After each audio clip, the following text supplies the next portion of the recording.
Welcome to Coach's Corner, everybody. Thanks for watching the show. I'm your host, Paul Tripoli. Coach Tripp to my players, who I spent 20 years coaching high school and youth football here in Pensacola. Got a special guest today, Dr. Judy Bense. Dr. Bense, it's so great to see you. It's my pleasure to be here, Paul. Thanks for asking me. I love your pennant in the background. Yes, I do have a green screen, but yeah, it's what a beautiful time of the year. October is like, October, November is kind of like my favorite football. We'll get in and talk a little bit about football, but folks, here on Coach's Corner, we try to inspire and educate the mind to think, the heart to feel, and the body to act. That's right, Dr. Judy Bense, UWF President from 2008 to 2016. Dr. Bense was not only the first women president of the college, she was also the first anthropologist to become president of a public university in the United States. That's true. So, Dr. Bense, we're going to start at the beginning, because I believe the apple doesn't. Not the beginning. Yeah, right at the beginning. The apple doesn't fall far from the tree. You were born in New Jersey, but you grew up in Panama City. Talk a little bit about your mom and dad and your two brothers.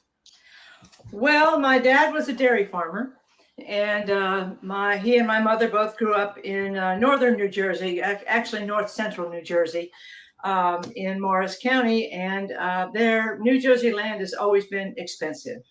And people who own the land and the farms usually are absentee owners, and they hire farmers. And so my dad went to Alfred College in New York and in animal husbandry. And he began, after he graduated, he began to be hired by farm owners who needed someone to run their dairy farm.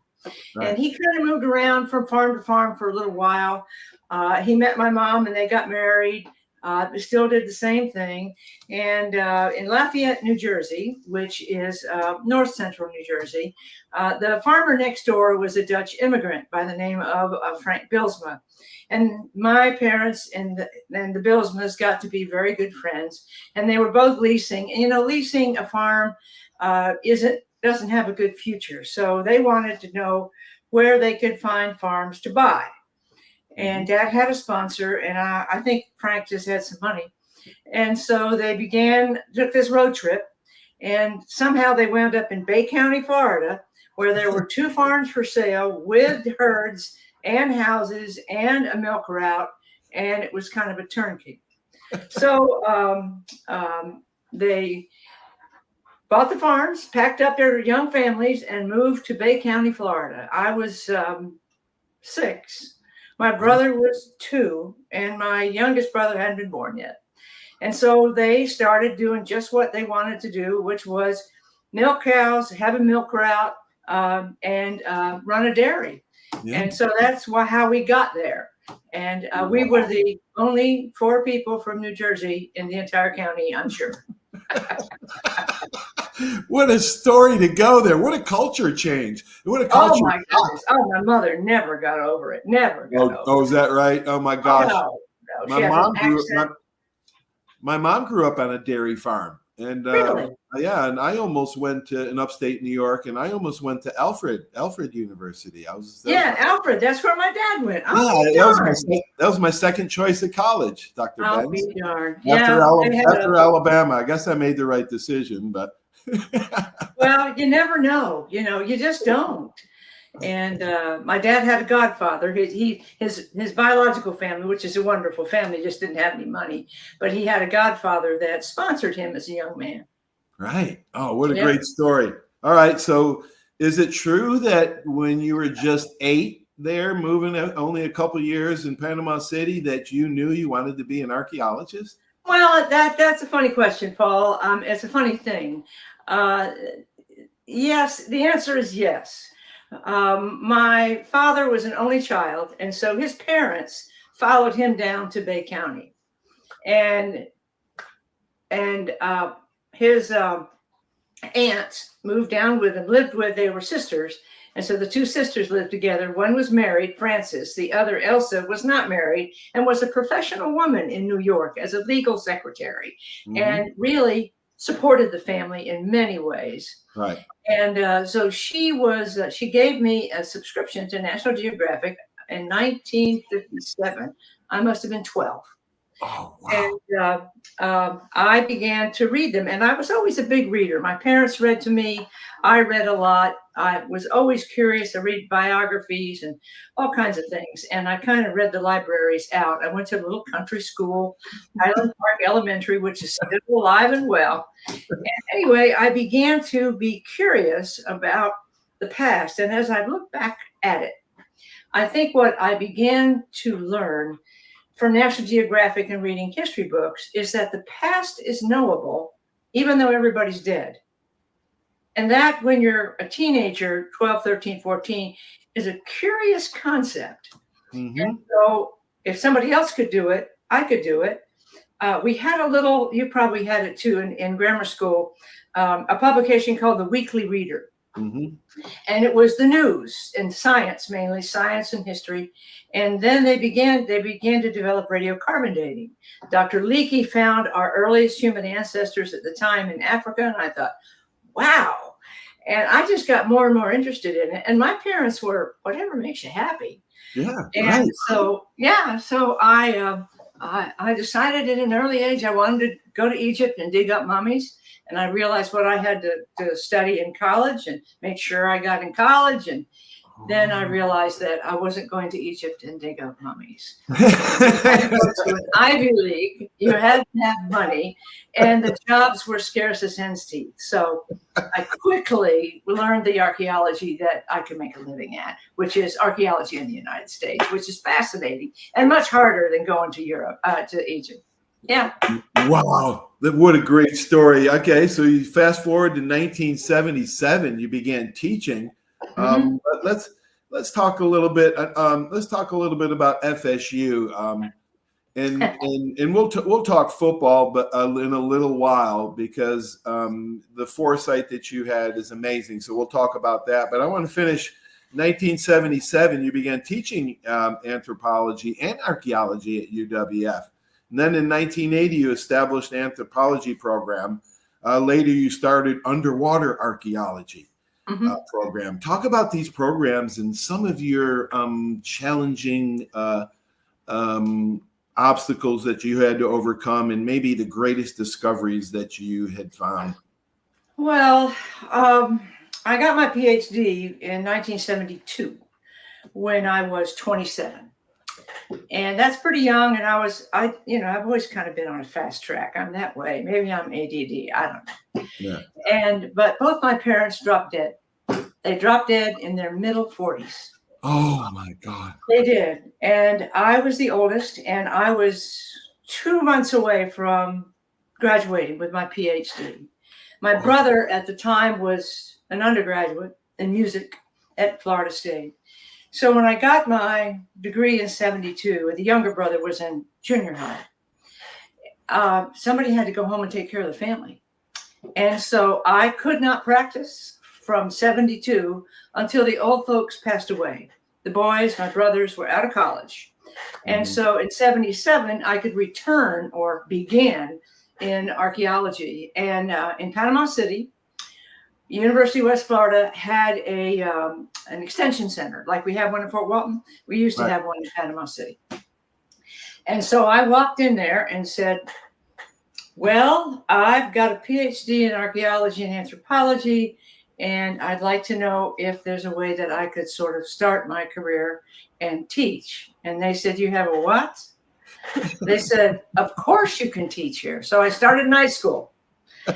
And I got my library and I reread my library and anyway, so in Panama City at UWF, I began to have my first experiences with teaching and doing research. Of course, I had a field school, and it was night school with a bunch of Navy chiefs who were retired and drinking beer at break, and they were okay, Yeah. And so I got back into the professional organizations, and I realized that there was a new dimension in archaeology called cultural resource management. While I was home tending the family, there passed some laws and regulations, which most people are familiar with, for environmental impact statements, cultural resources as well as natural resources before any federal project. Mhm. And that caused a big boom in archaeology and compliance with regulations for people that were building bridges and building waterways and building roads. And they needed people with PhDs that were with universities at the time and had large scale excavation experience. Well, I had all of those. And so I immediately started getting calls from friends of friends who were in the system. And that led to the biggest and largest archaeological contract in the eastern United States on something called the Tennessee-Tombigbee Waterway. Wow. And I couldn't believe it. But it was right down my alley. It's what I had learned to do. It was in my time period, which is about 5,000 or 6,000 years ago. But I had to go to the University of Alabama to do it. I said, okay. So I went to the University of Alabama and worked that project through them, which was just huge for them.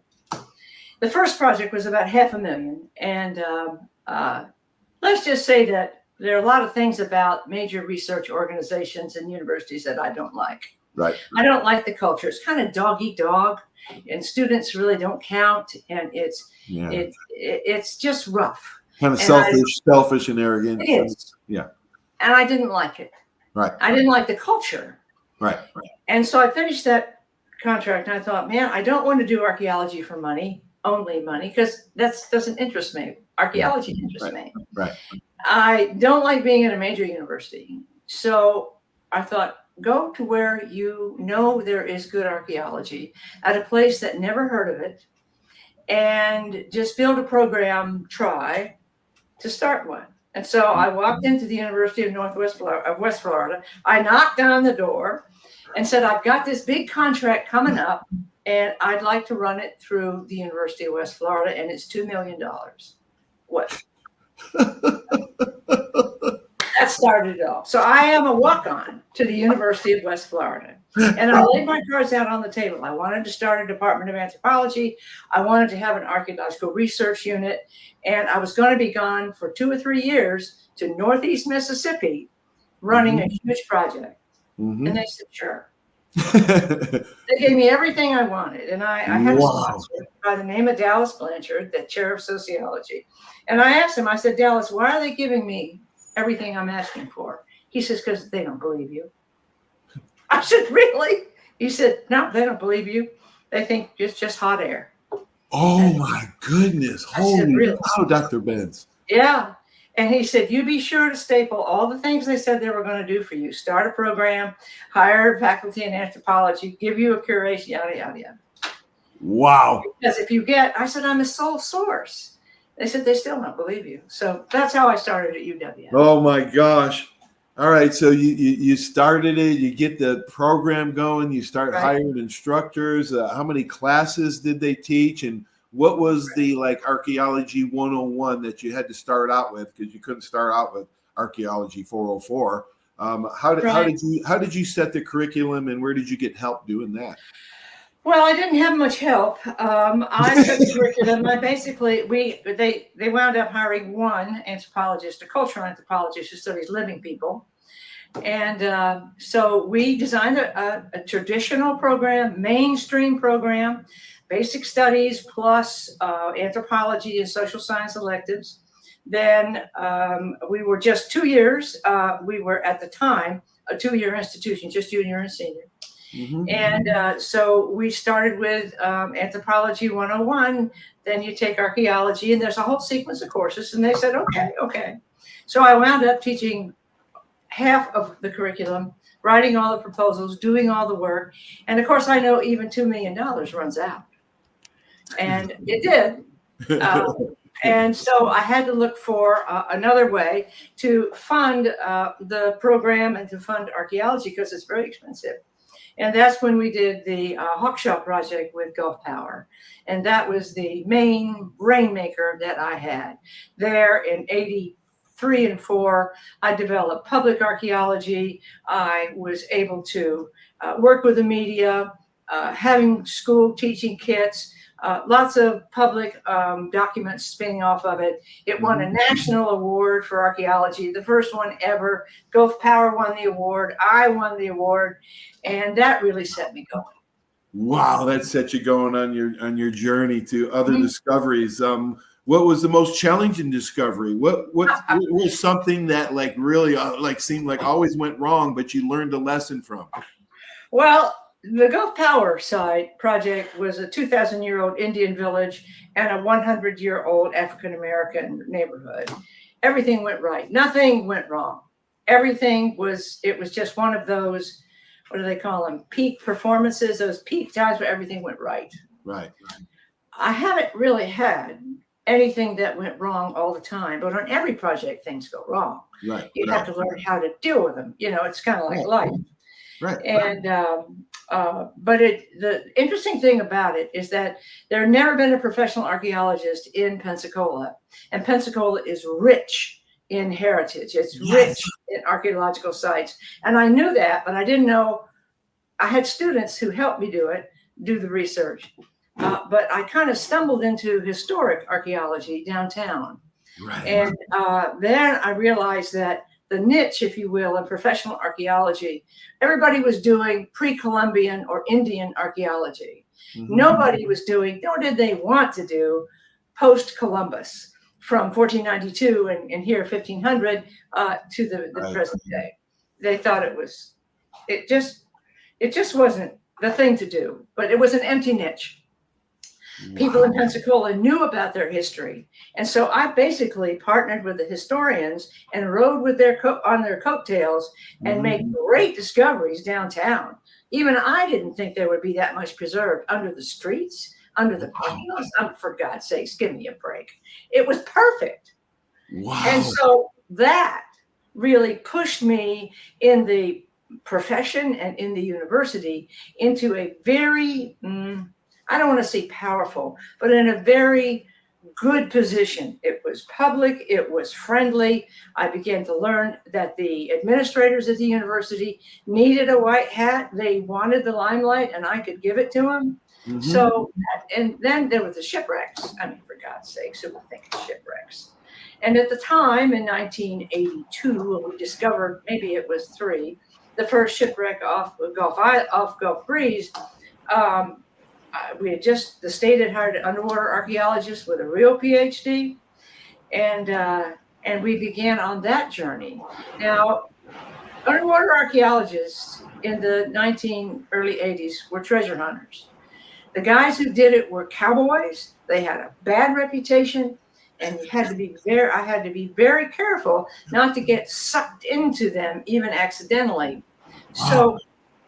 So I did, and it doubled our program. It tripled our funding. The shipwrecks, and then they found Luna in '92. Good Lord. Oh, the shipwrecks. Yeah, let's talk a little bit about the shipwrecks, because that was, I remember that. I moved here in 1991, and that struck me early when I was here about, the earliest settlement in the lower United States in 1559. But yeah, talk about those ship discoveries, because that must have been so exciting. Well, of course it was. And Roger Smith, the former state underwater archaeologist, happened to be a 16th century ship expert. He just happened to. And and had been working in the Caribbean on his own research, looking for Columbus's ships and other 16th century shipwrecks. Right.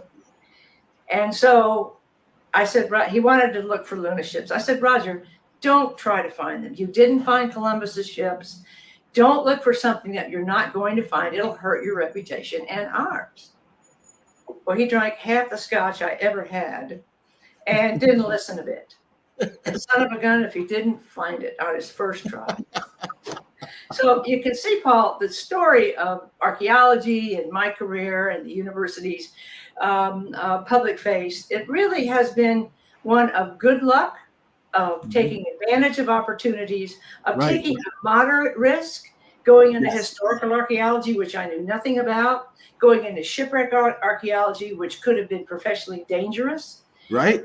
But the resources were so good that the way we handled it was so professional that it turned out to be just right and began to be a stellar program at the University of West Florida. So I know. Dr. Bense, man, we're so proud of you, man, for doing that. I mean, what a great, I mean, you lived a great life. You're following your passion. I really have, Paul, and I'm very blessed, although it was hard work and risky. Right. I mean, becoming president, I mean, who ever thought someone would ask me to be president of the university? And, I mean, when they asked me, I thought it was a joke. And I said, well, of course not. I'm involved in work in Mexico, following the people who came. I mean, no, this is cutting edge research. And I said, I'm doing exactly what I want. I'm at the peak of my career. Why would you ask? Well, and President Kavanaugh had left quickly. He kind of cut and run. He got a better job offer after he got a big raise here. Right. He used that to parlay that into a big, high-paying job in Pennsylvania. And the board was, and the community were miffed. And they wanted somebody they could trust and that they knew. And I said, no, thank you very much. I'm very honored, but no. And about the fourth time they asked, they ganged up on me, meaning the administration. And I said, all right, I'll throw my hat in the ring. Ed Rinelli will get it. All right. And they were quiet. Right. And then it comes time and they vote for me. And I'm thinking, what? I said, all right. I'll do it for 9 months. That's it. You do the search for the president. I'll keep the university between the ditches. Okay. Right. I'll put some of my projects on hold. They can stand 9 months. I'll call the people I'm responsible to and tell them this is extenuating circumstances. Oh, that's right, because you're interim president first, right? Dr. Right. That's all I was going to be, was the interim. Okay. So anyway, so there I am, and they don't do a search. The board of trustees. And I said, wait a minute. Now you got to do the search. You have to have it advertised by Christmas. You interview in the winter, and you set it up for the person, whoever wins it, to show up. You decide by the end of the spring semester. They said, well, would you serve another year? I said, all right. And they still didn't do a search. And I said, when are you going to do a search? By that time, I'd gotten some projects going, and they liked it. The advertising project, the dorm building project, the media blitz. Right. So finally, they said, in your interim contract, it says that you cannot apply for the presidency. I said, right. They said, but we found out that we can appoint you.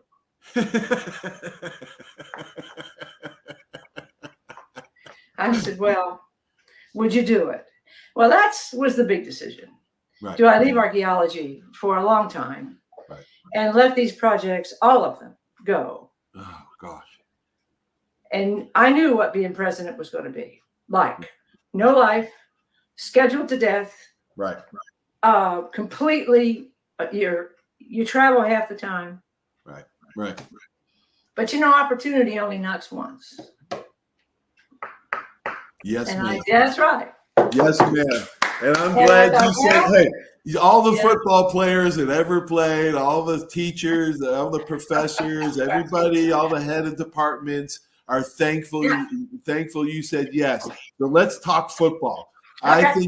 I think you had foresight when I had Coach Bobby Bowden on my show. When he was doing his book tour right before you hired Coach Shinnick, he said that it's going to be a huge success. And I had friends, Dr. Bense, that were like naysayers, and I'm there were naysayers. Oh, talk about some of the naysayers, but I want you to talk about, was it your love at FSU and you saw the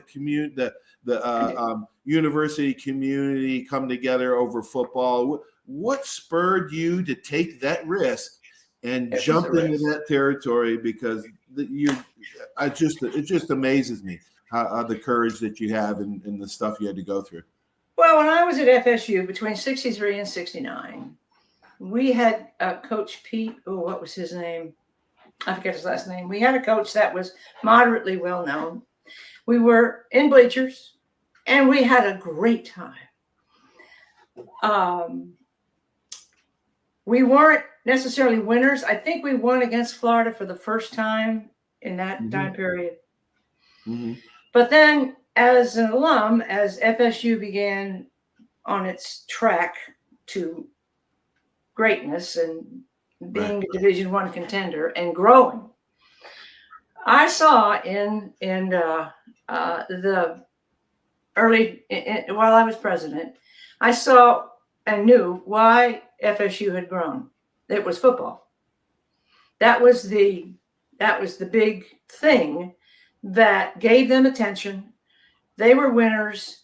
Bobby Bowden was the coach. He was beating everybody or trying to, and it galvanized and grew that university.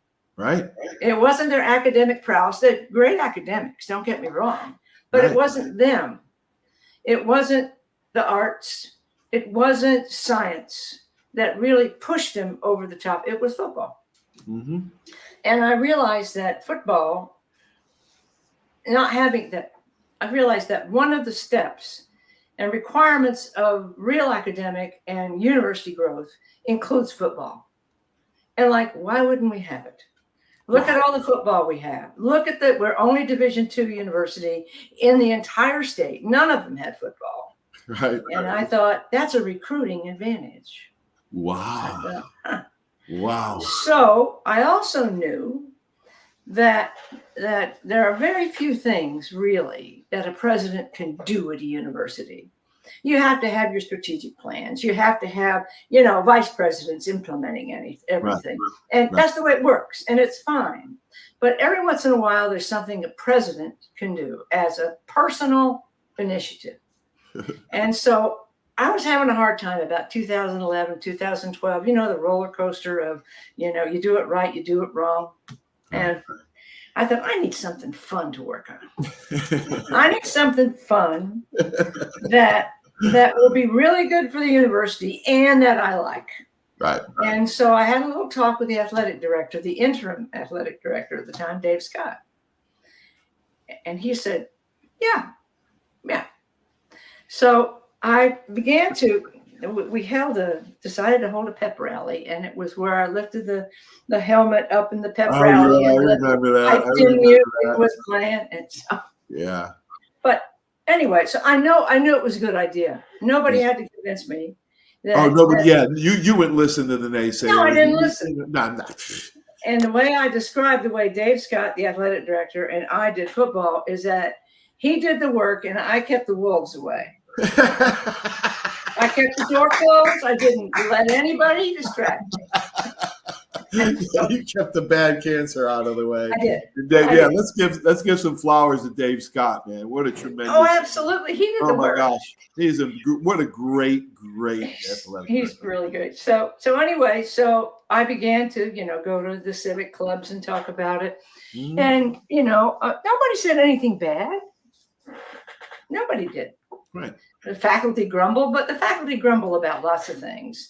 And we had to prove to the faculty that we weren't using money for football that we could have used, that they could have used. We could have used for supplies, raises, or bonuses.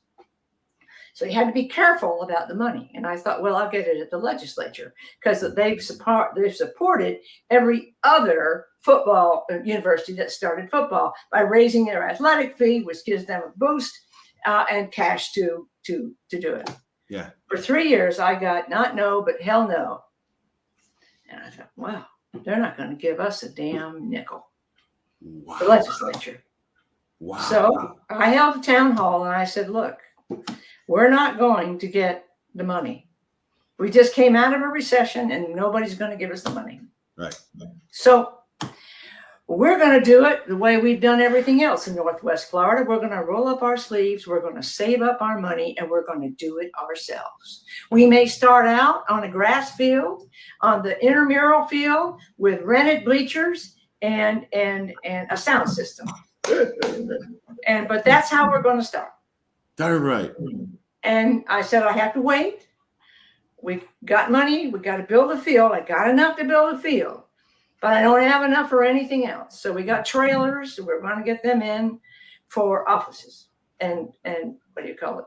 Locker rooms. Right. So we just kept building it. We just kept getting this, and Dave got that. And, we got enough money to do the field. We did the field. So the point is that by the time we were ready, which was 2016, actually it was 2014, I knew we would be ready to play. Right. Even if we were in trailers, even if we were in temporary quarters. Right. And then to deal with the Bayfront the Blue Wahoos field, the stadium came up. Right. So I parlayed that, and I beat down City Hall, and on the commission that made it hard, and we finally were going to play there. And so then, make a long story short, in comes Pete Shinnick. He was a great first coach, and the team comes and we start to play, and everybody loved it. We had alumni coming in from everywhere that never showed up. Fundraising went through the roof.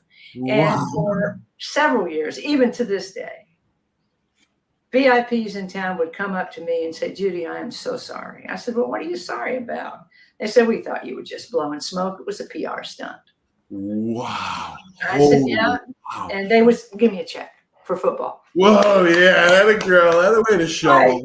And the person who still says that to this day is Eric Nicholson, a very important, wealthy person in town who has been a Maine football founder. Right. And giving significant money. Sandy Sansing was another one. They were, nah. So it just turns out that the naysayers, the faculty didn't like it. They didn't raise a stink. They just said it's going to be terrible, blah, blah, blah. But the faculty said, these football players, they have to attend class. And the coaches make sure they're in class, and they have to go to study hall. Right. They're good students. And we're not bringing in thugs. We're bringing in nice young men. And Pete and the coaches make sure that they, obey the rules and are good people. Right. So anyway, Pete was instrumental. Let's talk about how did you hire Pete? I mean, how did that go? Because that was I learned the hard way as a president. That was a brilliant hire, Dr. Bense. Yeah, well, Dave Scott found him. Dave Scott found him. Wow. And I learned a hard lesson. Don't interfere with the coach. Don't interfere with the selection team or committee for the coaches. How'd you learn that? What did you learn about how to do that? Well, I did once, and it was a bust.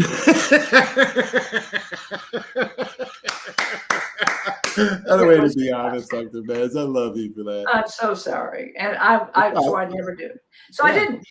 Yeah, right. And so I said, "Dave, if you trust him," and I brought him in my office, and we talked for a good while, me, Dave, and Pete. And I asked him some questions. I said, "Are you sure you can play football without cussing?" And he said, "Yes, I allow no cursing." He was a deeply religious person, and he was an experienced person. Right. So I said, "Dave, I think you found a good one." All I did was agree with Dave. Right. Yeah. Right. Yeah. Well, so it's awesome. Dave. I didn't. So you retired now, Dr. Bense. What are you doing with your time? Reading, traveling a little bit? No. As you know, I'm really not a professional president. I was a local who could handle it well.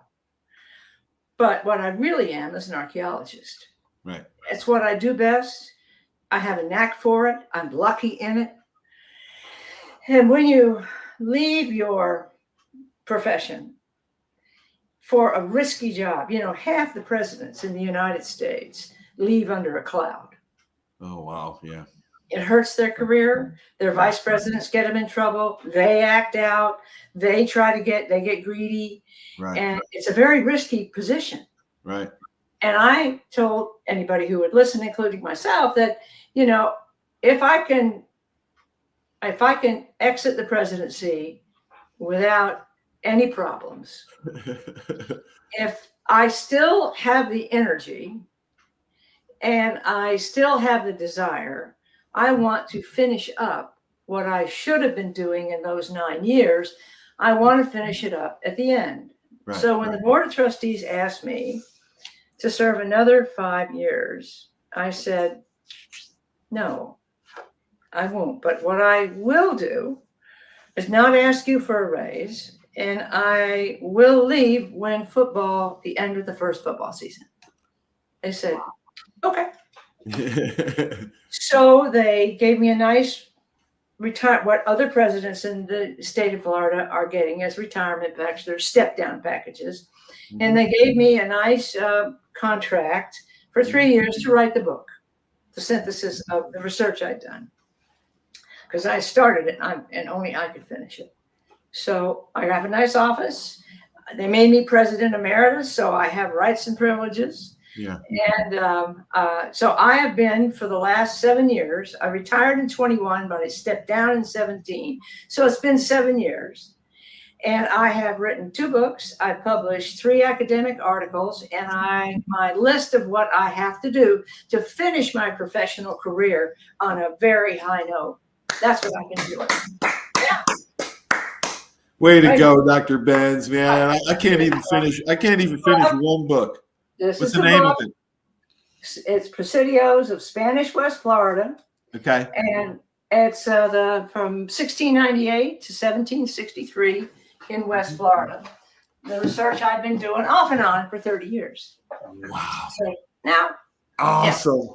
Awesome. I can't wait to read it, Dr. Bense. So that's what I've been doing. And now I'm writing a book for you and all the other general public on early Spanish Florida, from Ponce de Leon all the way to the British takeover in 1763. Oh. I'm in the last stages of manuscript revision, and it's due at Christmas, and I'm ahead of schedule. It'll come out early 26. Oh, awesome, Dr. Bense. So great to see you and talk to you.